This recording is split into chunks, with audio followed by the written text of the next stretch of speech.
Mēs esam šodien atnākuši pie mūsu skolas instruktora. Labdien! Labdien!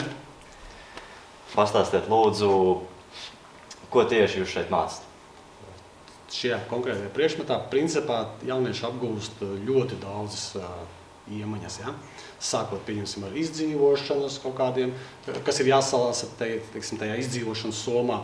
Tālāk viņi apgūst ieroču apmācību, ierīnas apmācību, orientēšanos. Šodien, starp citu, viņi jau tajā gāja cauri. Nākošajā mēnesī viņiem būs jau kompleksais vingrinājums, kur būs orientēšanās, būs darbs ar kārtēm, darbs ar rācijām, ziņojumu nodošana. Un tad bez visa tā mēs arī iepazīstamies ar vēsturi. Vairāk kā vēsturi ir saistībā ar Pirmo pasaules karu vai par brīvības cīņām un par neatkarības laiku. Tad ir dažas nodarbības, kur viņi iziet cauri, piemēram, kas ir Baltijas ceļš, kāda ir viņu pieredze, varbūt viņiem ir viņu vecāki kaut ko viņiem stāstījuši. Un tad viņiem ir dažādas individuālās iemaņas, pieņemsim, uzstāšanās, darbs komandā. Laikam, iespējams kaut ko piemirstu, bet diezgan daudzpusīgas nodarbības ir. Sveicināti, es esmu Sindija Eiduka, šīs skolas absolvente un būšu jaunsargu un valsts aizsardzības mācības instruktors. Jā. Ko tieši jūs esat gatavi dot no sevis nākamajiem skolēniem? Noteikti laikam vislabākais, kas varētu būt cauri visai šai programmai izejot, ir varbūt izaudzināt jauniešiem nedaudz raksturu, varbūt pārliecība par to, ka viņi ir spējīgi izdarīt vairāk nekā viņi domā un būt aktīviem, iesaistīties visā. Vai ir tāda viena joma vai zināšana, kuru vislabāk pārzināt, uz kuru jūs varētu teikt būt vairāk speciālisti nekā uz citām? Šobrīd, ja man tā jādomā, tad es apgūstu visas tās jomas, kas tagad ir no nulles, visu. Bet ja man jāizvēlās tāda, kas ir sirdī patīkamāk, laikam tā būtu tieši kaut kas vairāk pie dabas orientēšanās, noteikti ārā apvidū. Kaut kas tāds, jā. Vai pārsvarā tās nodarbības ir teorētisks vai arī praktisks? Uz pusēm dalās. Katru reizi gandrīz ir kā minimums jāiziet 2 stundas vai 3, vienmēr notiek kaut kur apvidū ārā. Vai ir kaut kas tāds, ko citi individi nevarētu izdarīt?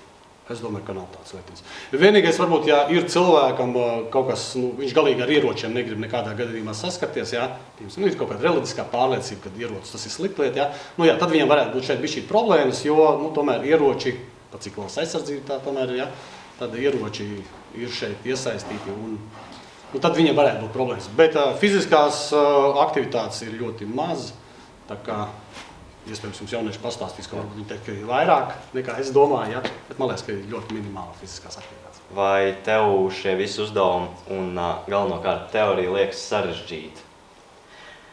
Nē, jo mūsu instruktors arī ļoti labi pastāsta. Mums skaidri izskaidro, kas notiek, vēl arī ir ļoti daudz bijuši pieredzes stāsti, kas ļoti palīdz uztvert to domu, kā vispār kas notiek. Kā ir? Vai ir pārāk sarežģīti, fiziski noslogojoši, vai tavuprāt šo varētu darīt ik viens? Uzskatu, ka šo varētu darīt ik viens, jo instruktors katram individam pielāgo savu attiecīgo smagumu, un katrs var izvēlēties, cik grūti viņš vēlas to attiecīgo uzdevumu pildīt. Kas ir tāda viena spilgtākā lieta, ko tu atceries, ko tu esi iemācījies? Tiešām, es saku, tā ir šaušana. Tiešām ir ļoti interesanti, un tas mums ir jau 2. gadu.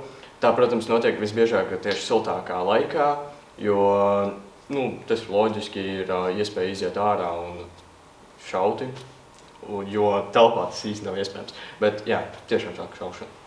Vai tavuprāt tavas fiziskās un arī garīgās spējas ir uzlabojušās piedaloties šādā aizsardzības mācībās?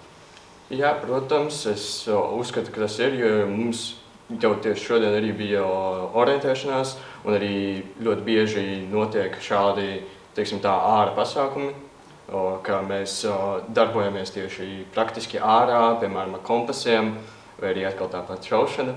Bet jā, es varu teikt, ka tā ir. Okay.